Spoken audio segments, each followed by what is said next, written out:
Hey, how are you doing? How are you really doing? The world is a little extra stressful right now, right? I mean, honestly, it's bonkers. It's totally bananas crazy right now. And seems like it's getting that way more every day. And if you're feeling like your brain has 100 tabs open and everything is freezing because there's just too much to process, you need some circuit breakers. I'm Dr. Jennie, and I'm a professor and doctor of acupuncture and Chinese medicine. And today I'm going to give you 4 tools that you can use to stop the stress spiral, build resilience, and help calm your whole system down. Let's dive in. So here's our first tool.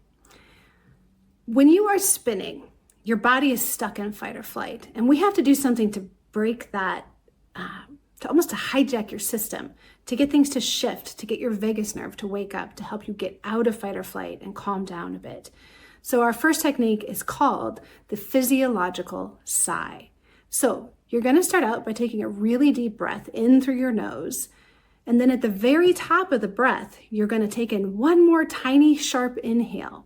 That's going to fully inflate all the tiny air sacs in your lungs and get as much oxygen in there as we can. Then we're going to do a really long, slow exhale through the mouth.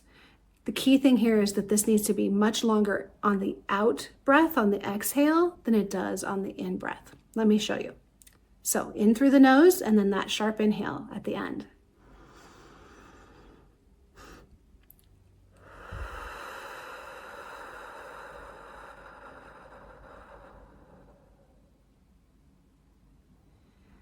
So again, it's really important that you try to breathe out longer than you breathe in. So longer on the exhale than on the inhale.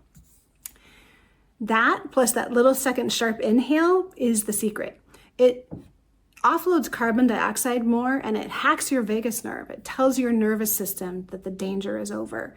So do this breath twice and then it will help to really calm that physical noise that anxiety is giving you.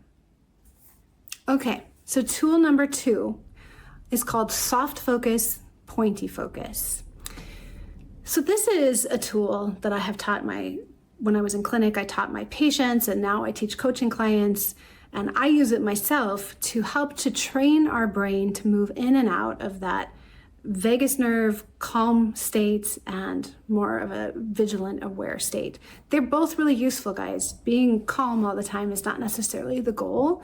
It's we need that neural flexibility, that ability to move in and out of things so that you can adapt to life as we need to. So I want you to know ahead of time that this technique really, really works the best when you do it regularly. Think about it like building a muscle. You're training your vagus nerve how to turn on by doing this.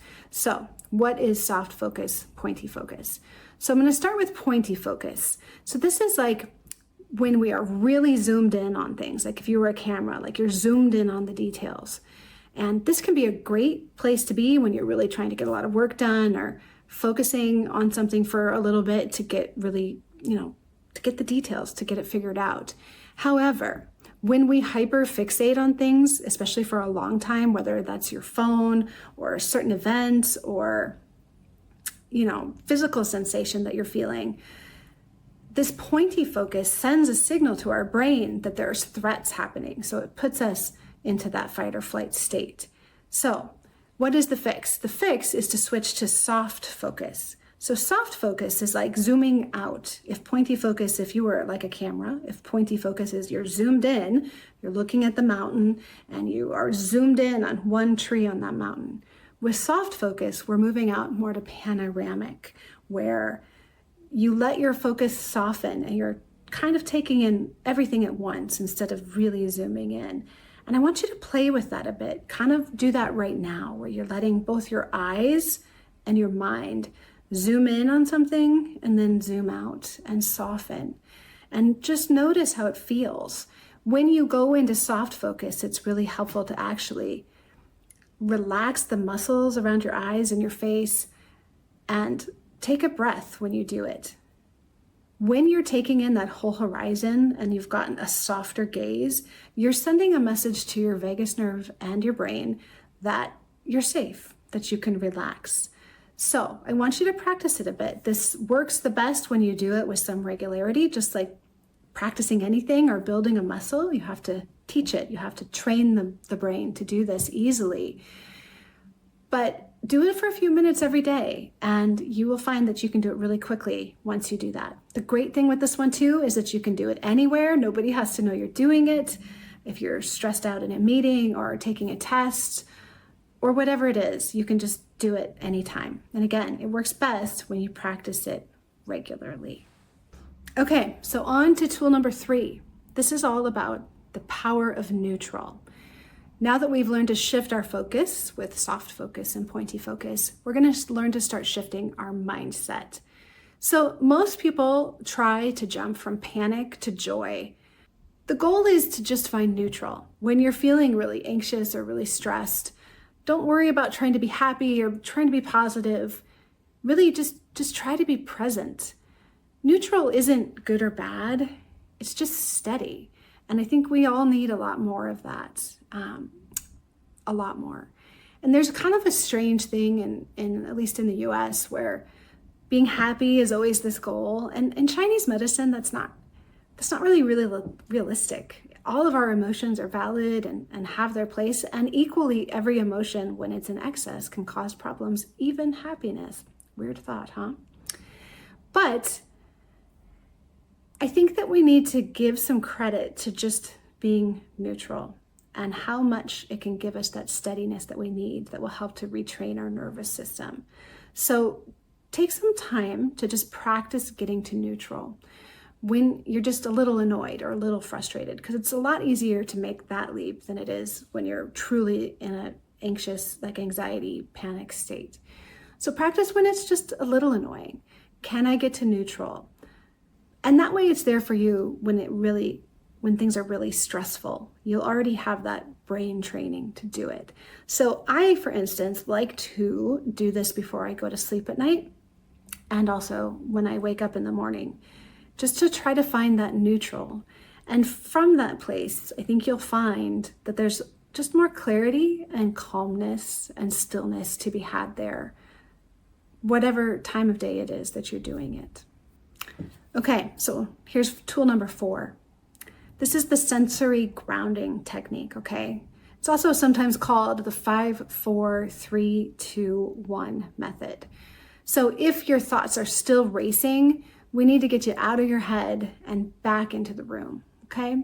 So use this 5-4-2-3-1. So this is where you identify 5 things that you can see, and then you identify 4 things that you can touch, maybe the desk or your hair, the wall, things that will help to bring you present in the room.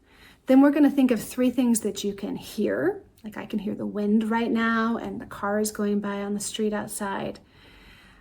2 things that you can smell, and 1 thing that you can taste, okay? So sometimes you might want to actually get something tasty to help you and flavorful to kind of do a circuit breaker, okay? Like a lemon or a really good chocolate, and be present when you're doing it. Try to really focus on the taste, the smell, the sounds, the sights, the touch. This will really help to pull your energy out of this future thinking, out of this worry and anxiety, and out of all those what ifs, and it grounds us back into what is, into the present moment. So it's a simple, effective tool. Again, you can do this anywhere, anytime, and like all of these, the more often you do it, the more potent it will be for you. But it still works even if you've never done it. So give it a try right now. Let me just add in one last tip, like an emergency tip. So if you are really spiraling or you're having a, kind of a meltdown, go get some ice cold water and splash it up on your face and your neck. This will help to trigger that mammalian dive reflex and trigger your vagus nerve to help settle things down, help you be more present in the room. You know how when we get really anxious, we kind of dissociate, like we're not really here. We're just kind of, I don't even know where we go. Anyway, you can use that if you need to. Please just remember that each of these tools works the best when you practice them. Find a time like when you're brushing your teeth to do one, or I like to do it as I'm falling asleep at night. It also helps me to fall asleep at night.